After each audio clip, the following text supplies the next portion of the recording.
I had just kicked off my shoes when her voice cut through the hallway like a siren. Still no breakfast on the table. Ruby, you had all morning. What were you doing? Sleeping again? I blinked, still in my scrubs, my brain foggy from the overnight shift. 12 hours in the emergency room had left me raw. 3 traumas, a code blue, 2 patients screaming in pain, and now this. I rubbed my eyes. It was 8:47 a.m. I whispered flatly. I got home 20 minutes ago. I left you breakfast in the fridge last night. Bella didn't soften. She never did. Jacob must have, I started. Don't pin this on Jacob, she snapped, crossing her arms in that triumphant way she always did. I didn't see a damn thing in the fridge. And even if I had, what? You think a cold omelet counts as breakfast? I didn't answer. My energy was gone. I shuffled toward the kitchen like a zombie, grabbed a pan, and burned my palm on the handle before I even turned on the stove. My skin was raw. I hadn't even noticed. Bella hovered behind me, watching every move, like she was waiting for me to poison her toast if she looked away for 2 seconds. The verbal jabs were bad, but the worst part was the volume. She made sure the neighbors could hear every word. You know, Ruby, she said, letting out an exaggerated sigh. Some women balance motherhood and a full-time job. You can't even manage a couple eggs and toast. I bit the inside of my cheek hard. When I married Jacob, I thought I was joining a normal family. We weren't rich, but we had enough. I worked at the pediatric clinic. Jacob worked in software sales. We had plans, dreams even, travel, a dog, maybe a condo of our own someday. Then Bella started dropping hints. She's getting lonely since Dad took that job in Georgia, Jacob said one night, almost shy. Maybe we could stay with her for a little bit, help out save for a down payment faster. A little bit stretched into a year and a half. And saving? Forget it. The moment we moved in, Bella slid into control like a hand into silk. At first, it was little things. Ruby, could you throw in a load of laundry while I'm out? Then, Jacob likes my way of folding shirts. Then, you should cook more. That's what a good wife does. Jacob never said no. You know how she is, he'd shrug, burying himself in his laptop. It's not worth the argument. Easy for him to say, I muttered under my breath. He didn't live in her kitchen. He didn't have to feel her eyes on him, judging every move. When I switched to the emergency hospital, I thought maybe she'd back off. She knew what ER shifts were like. She said she respected nurses. She even smiled at me when I got my new badge. That lasted a week. You got off at 8 a.m.? Great. Can you vacuum before you nap? You were on your feet all night. Already exercised? How efficient. Not pregnant yet?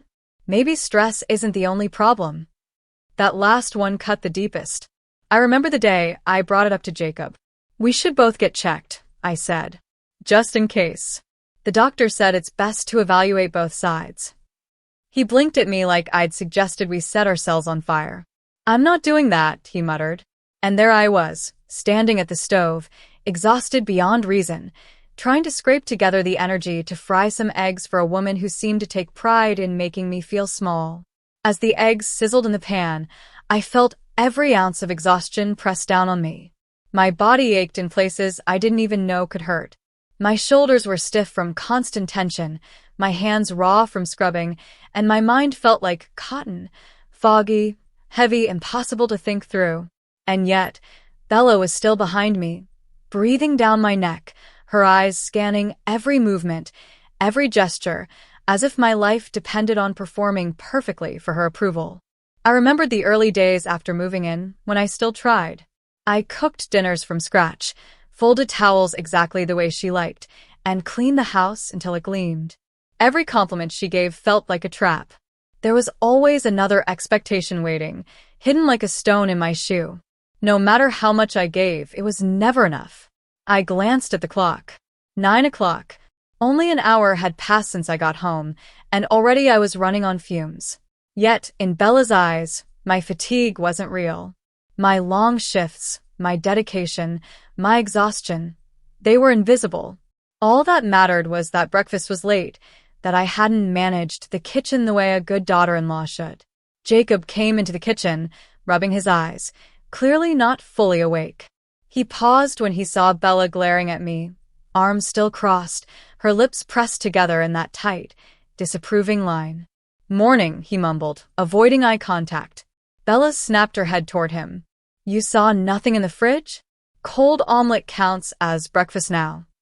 Jacob sighed, his shoulders slumping. "Mom, come on. Don't tell me to calm down. This is Ruby's job, not mine," she shot back, her voice sharp. I didn't speak. I didn't have the energy. I flipped the eggs anyway, letting the little pan shake slightly in my tired hands. It was a miracle they didn't slide off. The smell of cooking filled the kitchen, and for a moment I thought about how much I used to love cooking, how it had once been a comfort. But that version of me felt like a stranger now, buried under years of criticism and control. Jacob leaned against the counter, watching silently. I wanted to scream at him, to tell him that his silence made me feel trapped in this endless loop of expectation and judgment. But I didn't. My voice was too worn out, too depleted to argue. Arguments with Bella never ended. They only escalated, leaving me more exhausted and broken than before. Bella finally turned toward the stove, muttering something about needing better organization, about how she just wanted things done right. Her words were like tiny pinpricks in my mind, each one sharp, each one designed to make me feel smaller. And as I listened, I realized something. No matter how long I stayed here, no matter how hard I tried, nothing would ever be good enough. I poured the eggs onto a plate, the simple meal feeling like a monumental effort. I carried it to the table silently, setting it down in front of Bella. She looked at it, frowned, and then picked up the fork. I didn't flinch. I refused to watch her dissect it. Instead, I walked to the living room, sank onto the couch, and closed my eyes. Memories of the past year surged through me. The late nights at the clinic, the constant scrutiny at home, the dreams of a small, independent life that had been postponed, all sacrificed on the altar of Bella's control. And yet, somewhere deep inside, a tiny ember of defiance flickered. I didn't know how it would burn or what shape it would take, but I knew one thing. I couldn't stay invisible forever. I thought of the life Jacob and I had imagined, the plans we had before the walls of Bella's house closed in. I thought about the possibility of finally stepping out of this endless loop of criticism, of carving out space for myself, for us. For the first time in months, I allowed myself a quiet, dangerous hope. Maybe tomorrow, I wouldn't just survive. Maybe tomorrow, I would start fighting back.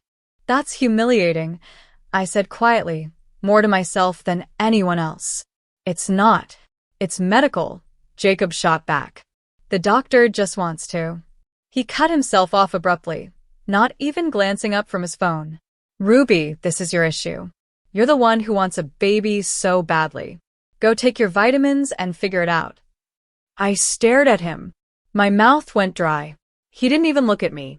He didn't see the exhaustion in my eyes, the tension in my body, or the fear quietly simmering in my chest.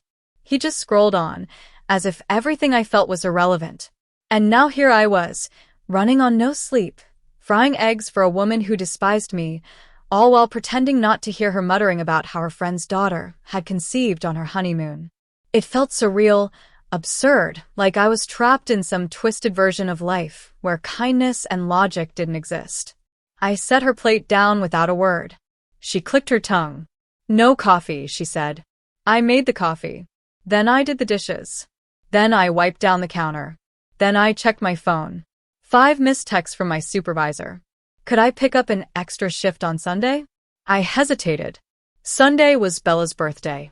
That meant hours of prep, cleaning, cooking, serving, and smiling while pretending I enjoyed every second. Bella wouldn't lift a finger for her own party. That much was certain. That night, Jacob handed me a list while brushing his teeth. "Mom wrote this out. For the party," he said casually. I scanned the paper. 14 names. Names I didn't recognize.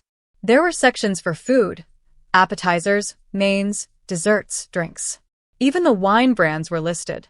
She had starred the preferred plate set to use.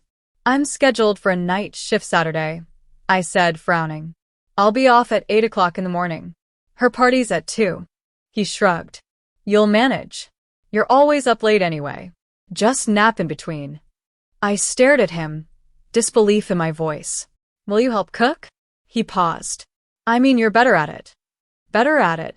That was supposed to make me feel appreciated. It didn't. I barely remembered falling asleep that night.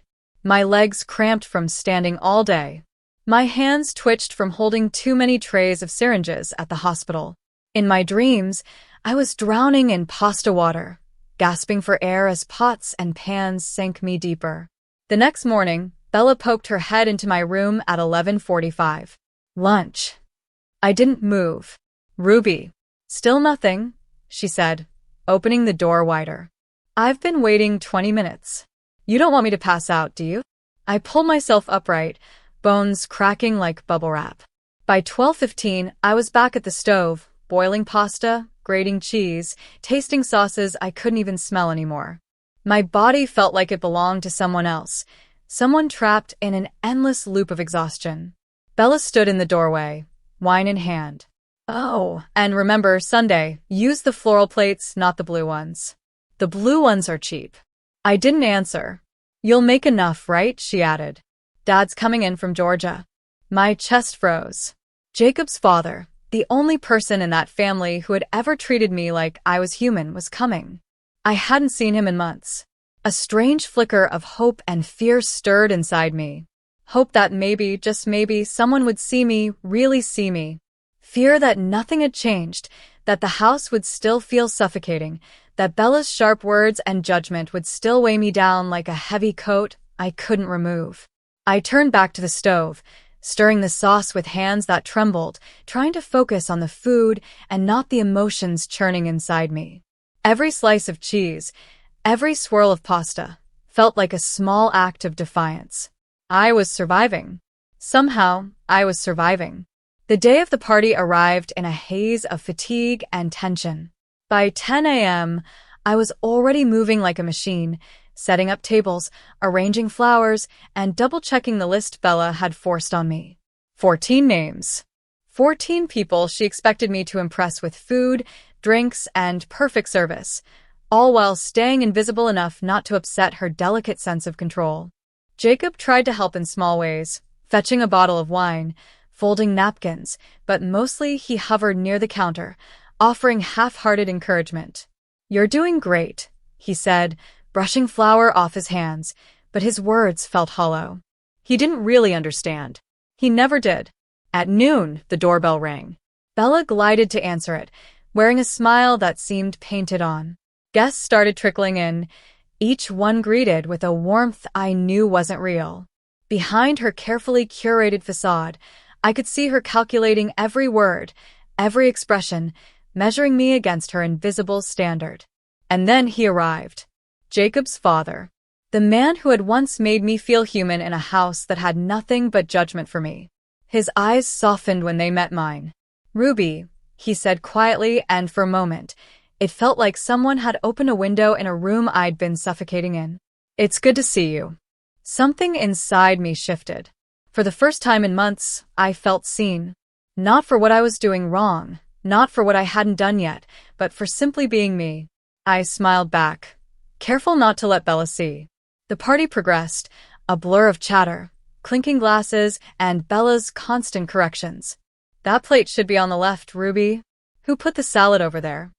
My hands ached, my legs were on fire, and my stomach growled from neglect, but I moved silently, doing everything perfectly because the alternative, her wrath, was too much to bear.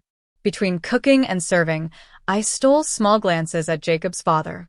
He lingered by the kitchen doorway, chatting quietly with me, asking about my work, my life, even my dreams. And somehow, with him, I could breathe. No judgment, no pressure, just kindness. By mid-afternoon, the exhaustion hit like a tidal wave. My head spun, and I stumbled slightly carrying a tray of desserts. Bella shot me a sharp look. Careful, Ruby. Don't spill anything.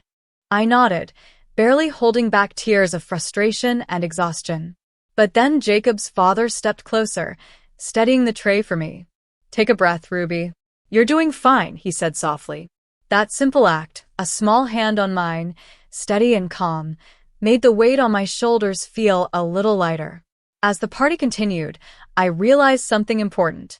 No matter how Bella tried to control everything, no matter how much she tried to define me by what I did or didn't do, there were people who saw me. People who understood that my worth wasn't measured by eggs, pasta, or a perfectly set table. By the time the guests began to leave, I felt a flicker of pride mixed with exhaustion. The party had gone off without disaster. People had eaten, laughed, and left satisfied. And despite Bella's constant criticisms, I had survived, and quietly, I had proved something to myself. That night, after cleaning the last dish and sinking into the couch, I allowed myself a long, deep breath. For the first time in a long while, I felt something I hadn't in months, the quiet certainty that I could handle this. Not perfectly, not without mistakes, but handle it, survive it, and maybe, just maybe, start shaping my own life, even while trapped in someone else's world. Hope, maybe if anyone was going to notice how bad things had gotten, it would be him. Jacob's father had always been kind, the only person in that house who treated me like a real human being. But Sunday was coming fast, and I could feel myself cracking under the pressure. And the worst part? I wasn't even sure which would happen first, Bella's party or me finally collapsing completely. The day of Bella's birthday began with a headache so intense I thought I'd woken up inside a vacuum. My body was sore, my muscles still shaking from my overnight shift that ended at 7:52 a.m. I clocked out with trembling hands, drove home in a daze, and stumbled through the front door on autopilot. Immediately, the house hit me like a wall. The thick, artificial scent of vanilla clung to everything. The walls, the air, even my hair. Bella must have lit 3 of her horrible birthday candles again. I muttered under my breath. Good, you're back, Bella called from the living room. Already dressed in a lavender blouse with sequins and perfectly set curls stiffened by enough hairspray to hold up a tent, she looked ready for a magazine cover. You'll want to start with the roast. Then the canapes. And the wine glasses need polishing. Jacob left fingerprints all over them. Of course, Jacob. He hadn't even bothered to help yet. I didn't even get a happy Sunday. Just a schedule, like I was a robot programmed to execute orders. I dropped my bag, grabbed a rubber band from the doorknob, and tied my hair back. No time to change out of my scrubs. There simply wasn't time. The kitchen looked like a bomb had exploded. Boxes of crackers and cheeses were spread across every surface. A sticky note on the cabinet said, "No plastic. Use the real glasses." By 10:30, I'd already boiled 4 pots of water, sliced cured meats, steamed asparagus, and arranged a cheese board that, if I do say so myself, looked Pinterest-worthy. My arms ached, my back screamed, and my feet were already throbbing. Jacob wandered in at 10:45, freshly showered, sipping iced coffee, looking like he'd just rolled out of a magazine photo shoot. "You're doing great, babe," he said casually. I didn't even answer. I handed him a bowl of cherry tomatoes instead. He blinked. "What's this?" "Wash them," I said flatly. He stared at me like I'd spoken a language he didn't understand. "Oh, okay," he muttered, taking them reluctantly. 2 minutes later, he set the bowl down, wiped his hands, and disappeared into the garage to get chairs. He never came back. By noon, the doorbell rang. The first guests had arrived. Bella descended the stairs like royalty, waving a champagne flute I hadn't poured. She was laughing, sparkling, perfectly in control, chatting with a woman in pink capri pants who looked like she probably owned 5 dogs, all named after desserts. I peeked from the kitchen, watching her laugh and glide across the living room. My stomach twisted. I retreated, resuming my work, slicing roast beef and arranging platters with precision. By 1:15, the kitchen had become a battlefield. Sweat dripped down my back. The oven timer was shrieking, the potatoes weren't roasting fast enough, and I hadn't eaten since last night's vending machine trail mix. My hands were raw from constant chopping, my shoulders stiff, my brain buzzing from exhaustion. Still, I pressed on. I carefully placed the main platter on the counter, stepping back to admire my work for a fleeting second. And then Jacob burst into the kitchen, face pale and panicked, flailing slightly as though the chaos I'd been navigating for hours had suddenly collided with him. Jacob stumbled forward, his hands brushing against the counter, almost knocking over a small pile of hors d'oeuvres. "Ruby," he gasped, voice tight, You can't handle all this by yourself." I looked up at him, blinking through the fog of fatigue. My hair stuck to my forehead with sweat, and my scrubs clung to me. I have to," I whispered, more to myself than to him. "Bella expects it. Guests expect it. I can't." He ran a hand through his hair, eyes wide, clearly realizing for the first time the full scale of what I'd been doing alone. We should have started earlier. I didn't sleep all night. I worked a 12-hour shift. Jacob, do you understand? 12 hours. My voice cracked, a mixture of frustration and exhaustion. The tears burned behind my eyes, but I refused to let them fall. Not yet. Guests were starting to mill around the living room, laughing, sipping drinks, completely unaware of the chaos in the kitchen. Bella floated around them, flawless, perfect, while I fought to keep my balance on legs that felt like jelly. Jacob took a cautious step closer. Okay, let's do this together. I'll help. What do you need?" I hesitated, surprised. For once, he was actually seeing me, seeing everything I'd been juggling alone. "Start with the appetizers," I said quietly. "Arrange the plates, make sure everything looks right. The wine glasses need polishing. And the cheese platter, don't move anything. Just help me keep this from falling apart." He nodded, fumbling slightly as he grabbed a tray of canapés. He was nervous, but at least he was trying. That small effort made a weight lift off my chest. It wasn't much, but it was something. By 1:45, the kitchen looked slightly less like a war zone, though barely. Sweat dripped down my back, my fingers were raw from slicing meat, and my stomach growled angrily at me. I realized I hadn't eaten a single bite since leaving the hospital the night before. But I couldn't stop. Not now. The moment I paused, the whole illusion would crumble, and Bella would notice. And then I saw him, Jacob's father. He came quietly into the kitchen, carrying a small tray, with a gentle smile. "Ruby," he said softly, "let me help." Something inside me shifted. Relief and gratitude collided with exhaustion. Finally, someone who didn't expect perfection. Someone who wasn't judging every move I made. He started washing a few dishes, handing me clean towels, quietly moving with me to keep things from tipping over. I wanted to tell him everything. All the nights I hadn't slept, all the mornings I'd woken up to her orders, all the tiny humiliations I endured daily, but the words wouldn't come. Instead, I focused on the tasks in front of me, letting his calm presence anchor me. By the time the first birthday guests began to gather in the dining room, the chaos had slowed. The platters were arranged, the wine glasses polished, and the roast carved neatly. I was drenched in sweat, but I could finally breathe. Bella floated past us, unaware of how much we had accomplished together. Good, she said, clicking her tongue. "Everything looks acceptable." I exhaled quietly, letting the smallest hint of a smile slip past. For the first time in a long while, I felt like maybe I wasn't completely invisible. Maybe someone was finally noticing. And just maybe this Sunday I wouldn't collapse. "You're not done yet," Jacob barked. I turned around, blinking, exhausted, my limbs trembling from nearly 24 hours awake. He scowled, hands on his hips. "People are asking where the food is. You're making us look unprepared." "Jacob," I said slowly, my voice raw, "I've been up for almost 24 hours. I made 4 courses, arranged 15 wine glasses, cleaned the fridge after you spilled sauce last night, and—" He snapped, raising a hand like he could sweep my words away. "Just finished plating. My mom's guests are starting to whisper." Before I could respond, he reached for a stack of plates I'd left ready to serve. His elbow nudged a wine bottle precariously balanced on the counter.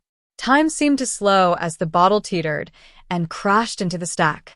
Glass shattered across the tile. Three of Bella's prized porcelain dinner plates lay in pieces, tiny blue roses painted along the rims now broken and scattered. The silence that followed was suffocating, like the sound had been sucked out of the room. I sank to my knees, instinctively reaching for the shards, hands shaking. "Don't be dramatic," Jacob muttered. Why were they stacked like that, anyway? Then he turned and walked out. Of course he did. I stayed kneeling, staring at the mess, my chest tight. Bella's wedding china. She would kill me. I didn't even notice the footsteps until a calm, deep voice cut through the haze. "Ruby." I looked up. My father-in-law, Dean, stood in the doorway, a duffel bag slung over his shoulder. He wore a blazer over a wrinkled dress shirt, and his eyes widened slightly as he took in the chaos.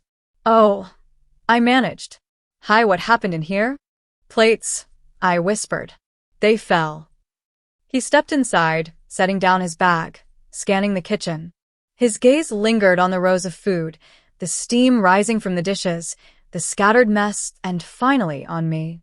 "Did you do all this?" he asked quietly. I nodded, still kneeling, my hands hovering over the broken porcelain. "By yourself." "Jacob and Bella don't usually help," I admitted.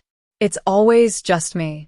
I began gathering the sharpest shards into a towel, but Dean crouched beside me, stopping my hands gently. "You'll cut yourself," he said. His voice wasn't angry, and it wasn't pitying. It was stunned, shocked, almost reverent. Wordlessly, he began helping me clean up the mess, carefully and deliberately, making sure nothing else broke and that I didn't hurt myself. When we finally stood, he took a long, slow look at the table, at all the dishes, the work, the chaos. Then he said something that caught me completely off guard. "Come with me." I blinked. "What?" "You heard me. Come on." I followed him into the living room, unsure if I was still dreaming. My hands shook, my heart hammered against my ribs. Guests were now seated in the dining room, sipping wine, picking at canapes, oblivious to the storm that had just raged in the kitchen. Bella stood at the center, radiant, smiling as if she had orchestrated the entire event herself. "Oh, there you are," she exclaimed when she saw Dean. "Everyone, this is my husband, back from Atlanta. Isn't he just the best?" A few polite claps sounded around the room. Bella grabbed a fresh glass and moved to pour him champagne. Dean raised a hand, stopping her. His eyes scanned the room, and then, quietly, he looked at me. There was a softness there I hadn't felt in months, a recognition, a respect for the work, the chaos, the exhaustion that had been invisible to everyone else. "You did all of this?" he asked again, nodding toward the kitchen. I swallowed hard, unsure what to say. Finally, I whispered, "Yes, by myself." Dean's jaw tightened slightly, and he shook his head, incredulous. "That's unbelievable. You shouldn't have to do this alone." I felt a lump in my throat, the first hint of relief in a long, long time. For the first time that day, someone saw me, not just as Bella's daughter-in-law, not as Jacob's wife, but as Ruby. Someone who worked, who sacrificed, who was quietly holding a storm together. And just like that, for the first time in months, I felt less invisible. Dean gestured toward the dining room. "Stay here a moment," he said quietly. "Let me handle the introductions." I hesitated, unsure what he meant, but he gave me a reassuring nod. "Go on. You deserve a break." I sank onto the nearest chair, muscles trembling and sweat still clinging to my hair. For a few precious seconds, I closed my eyes and let myself just exist. Not clean, not cook, not serve, just exist. It felt like a small miracle. Through the doorway, I watched him. Dean moved gracefully among the guests, shaking hands, laughing lightly, but also subtly managing things. A tray that had been wobbly on the table got straightened, a napkin that had fallen was replaced, and a glass that had fingerprints got polished, all without anyone noticing. And every now and then, his eyes flicked toward the kitchen, checking silently on me. Bella, meanwhile, continued to beam at her guests, oblivious to Dean's quiet interventions. She clinked her glass for a toast, laughed at stories, and flitted between people like a butterfly. I could feel the tension in her presence, her constant need to control, but for the first time, I also felt the weight of Dean's quiet support protecting me from the full force of her scrutiny. By mid-afternoon, I realized I hadn't eaten, hadn't sat properly, and my hands ached from chopping, stirring, and carrying trays. Dean finally came to the kitchen, carrying a small plate of food. "Eat," he said simply, setting it in front of me. I can't," I muttered, shaking my head. "Yes, you can," he said, firm but kind. "You've earned it. You've been running yourself ragged, and no one else has noticed. But I did." I blinked at him, the lump in my throat growing. No one had said that to me in months. The recognition, the validation, hit harder than I expected. Slowly, I picked up a fork and took a bite. The food was simple, barely seasoned, but it tasted like the first real meal I'd had in days. Dean crouched beside me again, glancing toward the kitchen mess that remained, then at me. "You don't have to do it all," he said quietly. "You shouldn't have to. I can help." I wanted to protest, to insist that it was fine, that I could manage, but something inside me, something that had been buried under Bella's endless orders, Jacob's obliviousness, and the non-stop exhaustion, whispered, maybe this time, it didn't have to be all on me. Throughout the rest of the party, Dean stayed near me in quiet support. He didn't interfere loudly, didn't steal attention from Bella, but he stepped in when things threatened to spiral, adjusting a tray, moving a teetering wine bottle, quietly encouraging me when my hands shook. For the first time in months, I felt like someone had my back. Someone recognized that I was not just a worker, a daughter-in-law, or a robot programmed to serve. I was Ruby, and in that moment it mattered. By the time the party started winding down, I was exhausted, but also a lighter. Less invisible, less alone. And though Bella continued to beam at everyone, oblivious to the chaos and to my effort, I felt something shift inside me. For the first time, I realized that maybe, just maybe, I could start standing up. Not tomorrow, not next week, but from this very moment, quietly, subtly, and with Dean silently in my corner. "No." "Not yet," Dean said, his voice calm but commanding. The room fell silent. Even the soft hum of the dishwasher in the kitchen seemed louder than usual. Bella blinked, her perfectly applied makeup doing nothing to soften the sharpness in her gaze. "Darling," she began, but Dean ignored her completely. He gestured behind him. "Ruby, come here." I froze. My heart thudded painfully in my chest. Every pair of eyes in the room swung toward me. My cheeks burned. I took a hesitant step forward, feeling like I was walking onto a stage with no script. Dean placed a gentle hand on my back, steadying me, giving me the smallest sense of courage. Then, raising his voice clearly so everyone could hear, he said, "Before anyone says another word, you all need to know something." Bella narrowed her eyes, suspicion flashing across her face. "What are you doing?" He ignored her. "Everything you see on this table, the food, the drinks, the settings, the presentation, that was all Ruby." A few gasps rippled through the crowd. Someone murmured, "Really?" Dean nodded. "Yes." "She got off a night shift less than 6 hours ago, and she still did this." A heavy silence settled. A few more murmurs. Someone audibly gasped. Bella's face slowly drained of color. For the first time that day, she looked unsettled. Dean's eyes softened slightly as they met mine. His voice lowered, almost tender now. "I saw your face in that kitchen. That wasn't just fatigue. That was something worse." I glanced at Bella, then at Jacob, who had just stepped into the room, holding a plate of scrambled eggs, completely oblivious to the storm unfolding. Dean turned toward him, voice hardening. "Jacob, you let this happen?" Jacob froze mid-bite. "What?" "What are you talking about?" "You know exactly what I'm talking about," Dean said, sharper now.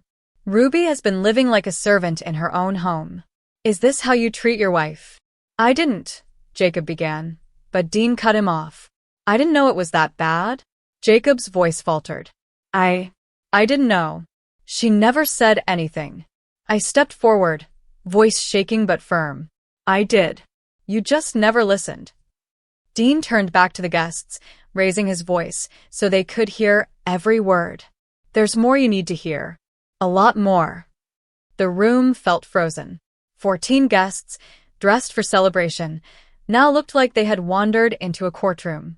The laughter, the polite clinking of glasses, it was gone. All that remained was the weight of the truth. Dean took a deep breath. I've been gone a long time, longer than I should have. I told myself work was demanding, that Bella could handle things here. I was wrong. He gestured toward me again. I hadn't seen Ruby in 6 months. His eyes swept the room, letting the gravity of his words sink in. And when I did, I saw what she's been doing. Not just today, but every day. The unseen labor, the exhaustion, the way she's been expected to carry everything while being ignored, unseen, unappreciated. That ends now. The room went completely still. I could feel my heart pounding, my palms sweating. Bella's shoulders stiffened, her lips pressed into a thin line. Jacob's face was pale. He had no words. Dean continued, Ruby has been giving everything, sacrificing everything, and it has gone unnoticed for too long. That stops today. Everyone here needs to understand what has been happening. I swallowed hard, trying to keep my voice from shaking as I whispered, Thank you. Dean nodded at me once, firmly. Then he turned his full attention back to Bella and the guests, standing taller, more commanding than I had ever seen. The air was thick with tension, anticipation, and a long overdue reckoning. For the first time in months, I didn't feel invisible. I felt seen. Bella's face was pale, lips pressed tight, eyes narrowing like daggers. Dean, she began, but he held up a hand, cutting her off completely. No, Bella. You need to hear this, he said, voice steady and firm. Everyone here needs to understand the truth. The guests shifted uncomfortably in their seats. Conversations had stopped. Forks hovered midair. Even the clinking of wine glasses had paused. Bella's carefully constructed world of charm and control was cracking right in front of everyone, and I could feel her panic radiating across the room. Dean's eyes returned to mine for a moment. Ruby, you shouldn't have to bear this alone. None of this should have fallen on you. And yet, he gestured to the table, laden with food and perfectly arranged dishes. You did it all. Every single thing. A soft murmur went through the crowd. She did all this, someone whispered. Yes, Dean replied. And she did it after a 12-hour night shift at the hospital. She hasn't slept, she hasn't eaten properly, and yet she made sure everything here was perfect. That is dedication. That is strength. That is Ruby. Bella opened her mouth, but I finally found my voice. Yes.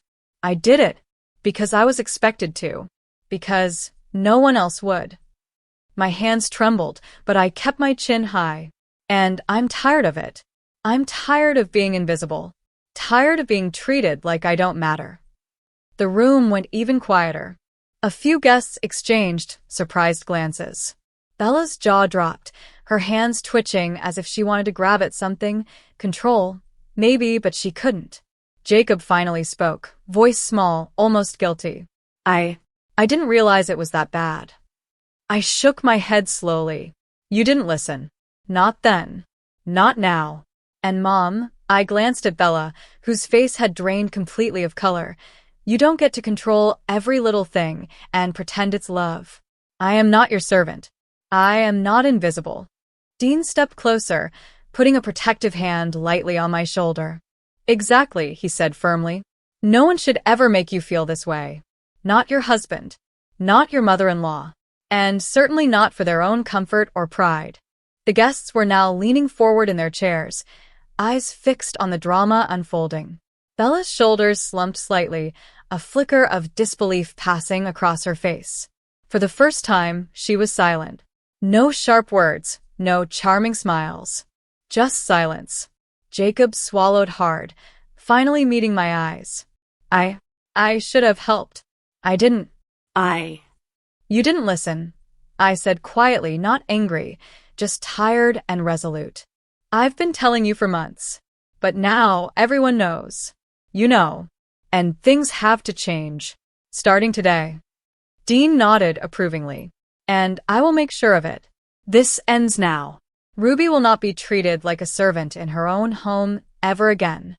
For the first time in months, I felt a strange, powerful mixture of relief and pride. I was exhausted, my body screaming for rest, but my heart felt lighter.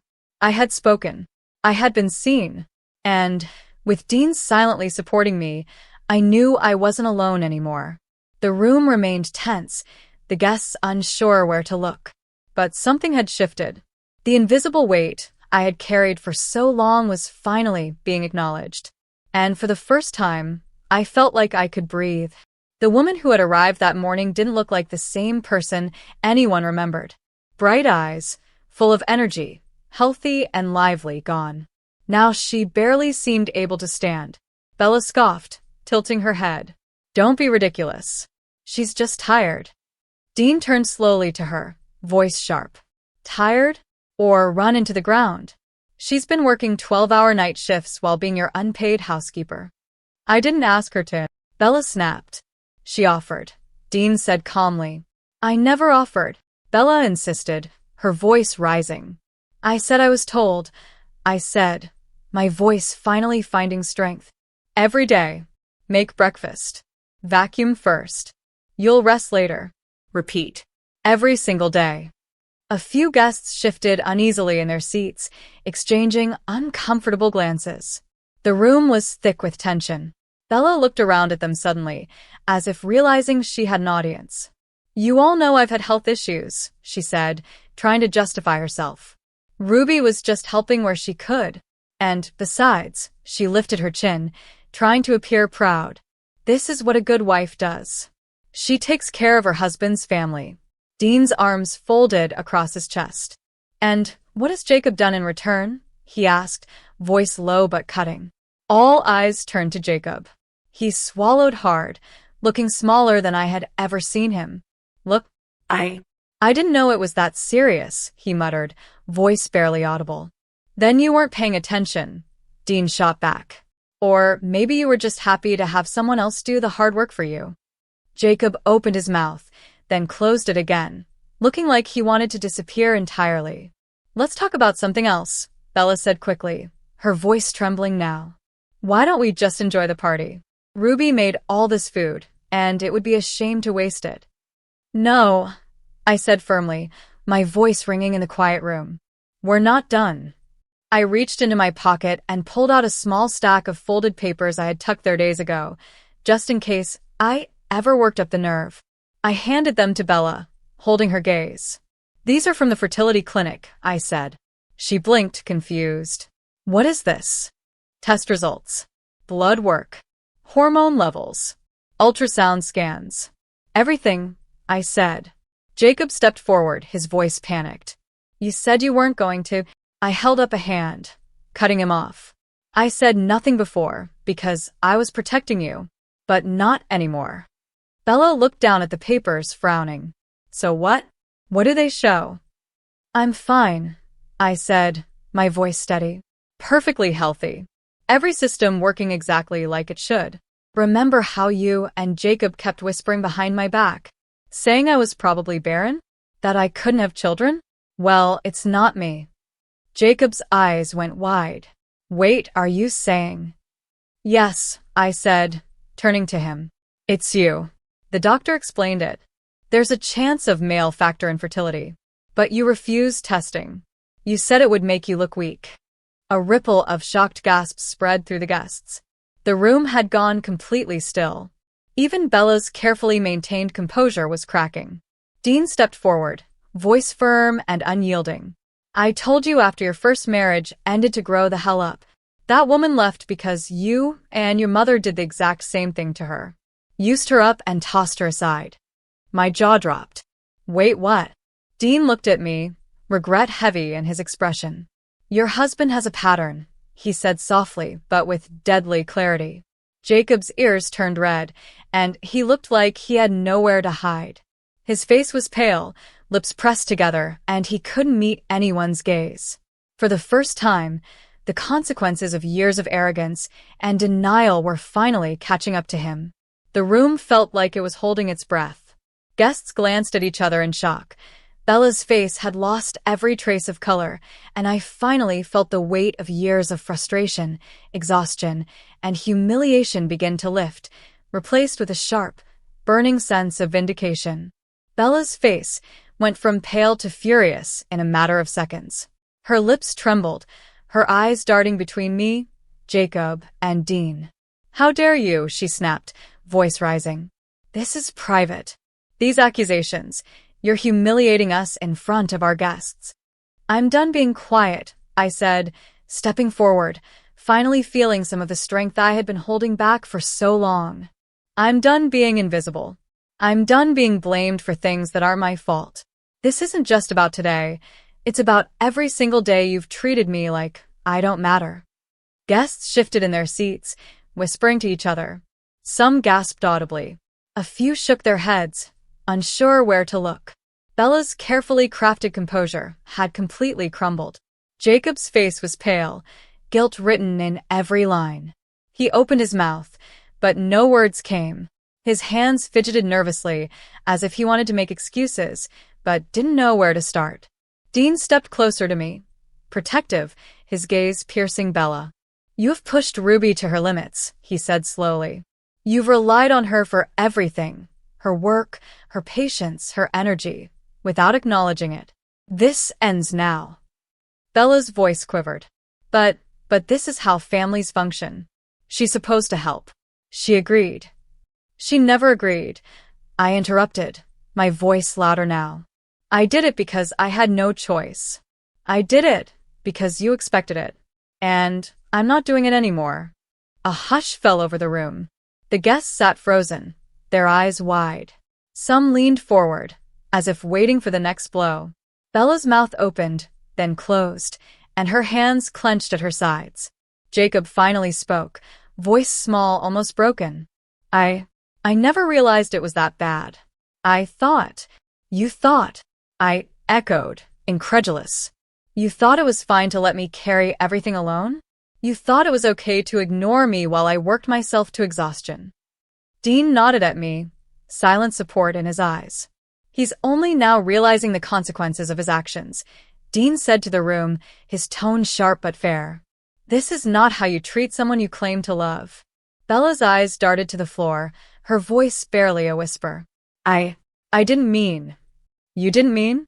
I repeated, incredulous. "Do you hear yourself? Your meaning doesn't erase what you've done. And it doesn't erase the years I've spent being blamed, belittled, and ignored." Jacob's shoulders slumped, shame washing over him. I'm sorry," he whispered. I should have noticed." Dean put a hand on Jacob's shoulder, guiding him gently. "Apologies are not enough. Actions matter. From now on, you need to understand what it means to truly support your wife." I took a deep breath, feeling the tension in my body ease slightly. For the first time in months, maybe even years, I felt seen. I felt heard. I had spoken my truth, and the people who mattered, the people who could actually change things, were listening. Bella looked around at the guests, her carefully maintained image shattered. The room was quiet, tense, and for the first time, she was not in control. And I, Ruby, was finally free to reclaim my voice, my energy, and my life. "You didn't have to bring that up," Bella whispered, still sniffling. "I absolutely did," Dean snapped, his voice firm. "Because you didn't learn. Not then, not ever." Bella's shoulders shook, and suddenly she cried out. "I just wanted a grandchild. Is that a crime? I'm not the villain here. I've waited for years." She broke down, burying her face in her hands, sobbing so hard the sound filled the room. The room went silent. Guests froze, unsure whether to look away or stay and watch. I stared at her, my chest tight. Wanting a grandchild doesn't justify treating me like a servant. It doesn't excuse trying to guilt me into pregnancy or blaming me for something I didn't do. You don't get to weaponize motherhood to control someone's life. Bella looked up, her face blotchy and tear-streaked. "You don't understand. It's humiliating. I'm the only one without grandchildren. My friends, all of them, talk about baby showers, about their daughters-in-law. I'm just alone." "I don't care," I said, my voice steady despite the shaking in my hands. You used me, and you used your son's silence to do it. Bella's sobs grew louder. No one moved to comfort her. Not me, not Jacob, not even the guests. I turned to Jacob, my heart pounding. I kept quiet because I loved you, because I wanted to build something real with you. But every time I tried to talk about our future, you acted like I was a burden. Every time your mother humiliated me, you said nothing. You let me drown in this house. Jacob's face went pale, his lips trembling. Ruby, he whispered, finally sounding afraid. Please, let's talk about this privately. No, I said, unwavering. There's nothing left to talk about. I reached into my pocket and pulled out a second paper, carefully folded. A separation notice I had drafted with a lawyer friend at the hospital. I handed it to him. Wait, he said, stepping back. You're divorcing me over this? Over all of this? Yes, I said firmly. This is just the tip of the iceberg, Jacob. You don't even see how deep the damage goes. But I do. And I'm done pretending I'm okay. He glanced at Dean, silently begging for support. Dean looked back at him, expression hard and disappointed. You brought this on yourself, Dean said, his voice cold and steady. Twice. I didn't mean to, Jacob tried again. You didn't want to mean to, Dean interrupted sharply. But you didn't stop it either. Jacob crumpled onto the arm of the couch, clutching the paper like it was burning his hands. Bella, still crying, looked up at me, her voice cracking. Please don't leave. We can change. Can't we fix this? I exhaled slowly, letting the tension roll off me. You had years to fix it, I said, my voice calm but firm. I'm done trying. I turned to the guests, most of whom sat stunned and silent, their faces pale. If any of you think I'm being dramatic, I said, voice carrying, ask yourselves, would you trade places with me? No one answered. I walked toward the front door, past the marble side table Bella had forced me to polish the night before, past the vase I had arranged with flowers at 6 a.m., past the woman who had treated me like help instead of family. I paused only once, next to Dean. His eyes held sorrow and he whispered, I'm sorry I wasn't here sooner. I nodded, voice quiet but firm. But you're here now. I opened the door. The sound of chairs scraping, shoes shifting, and whispered apologies followed me out. I didn't know, one guest muttered. She really went through all that. Makes you think, doesn't it? Another said softly. I didn't look back. The door closed behind me with a soft but final click. The truth had been spoken. Consequences had begun. And for the first time in a year and a half, I walked away without needing anyone's permission. I breathed in the cool air outside, feeling the weight of months, years, lift from my shoulders. I was free. For the first time in forever, I was truly free. The cool air hit my face, and I finally felt my body start to relax. Every muscle that had been tensed for months slowly released. I realized how heavy the house had felt, the endless cleaning, the cooking, the constant scrutiny. All of it stayed behind as the front door closed. I didn't have a plan yet, and that was okay. For the first time in a long time, I didn't feel trapped by expectations or guilt. I walked to the corner store near my apartment, my steps light but deliberate. I bought myself a small bouquet of wildflowers, laughing quietly at the absurdity of choosing flowers for no one but me. When I got home, I sank onto the couch and let myself cry, real tears this time, ones that weren't full of frustration or fear, just release. I thought about everything I had endured, everything I had silently carried.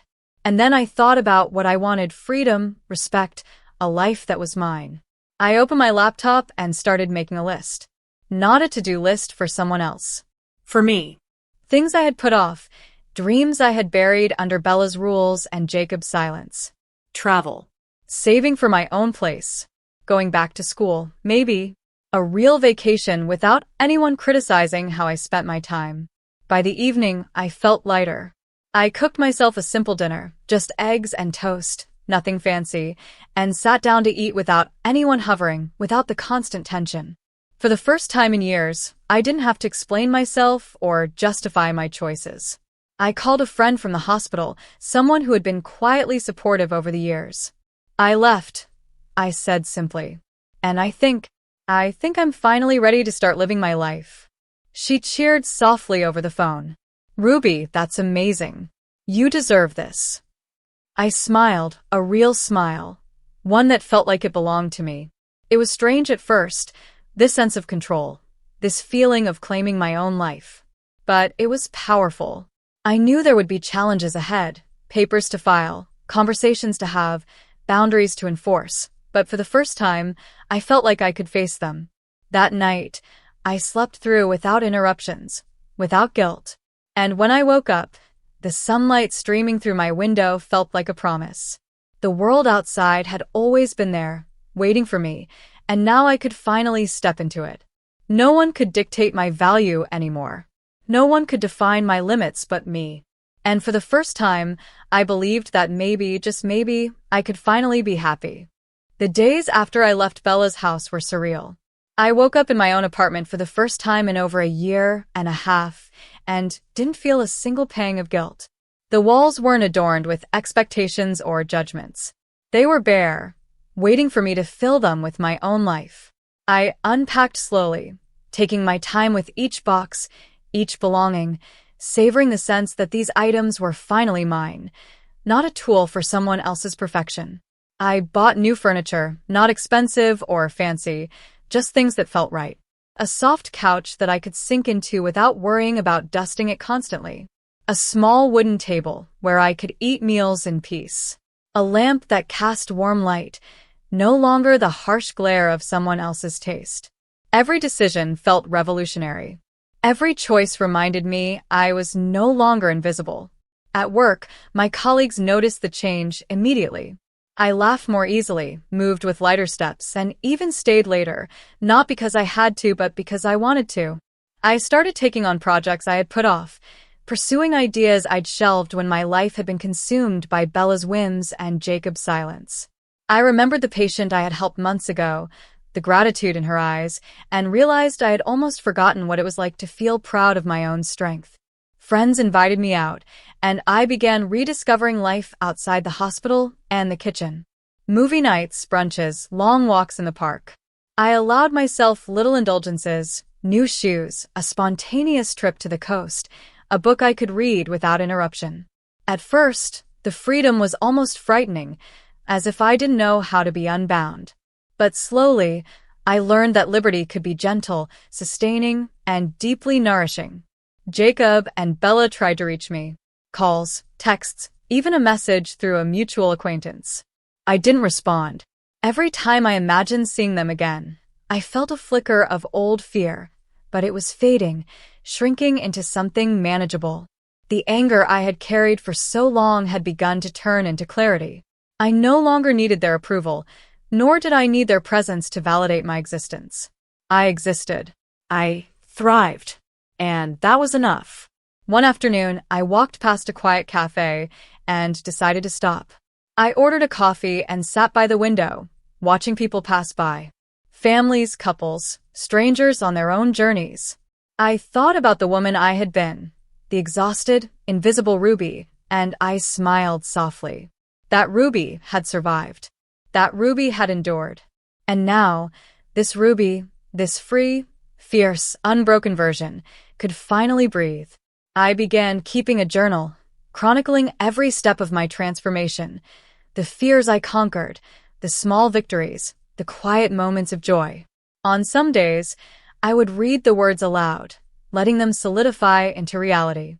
On others, I would scribble wildly, a storm of liberation flowing from my pen.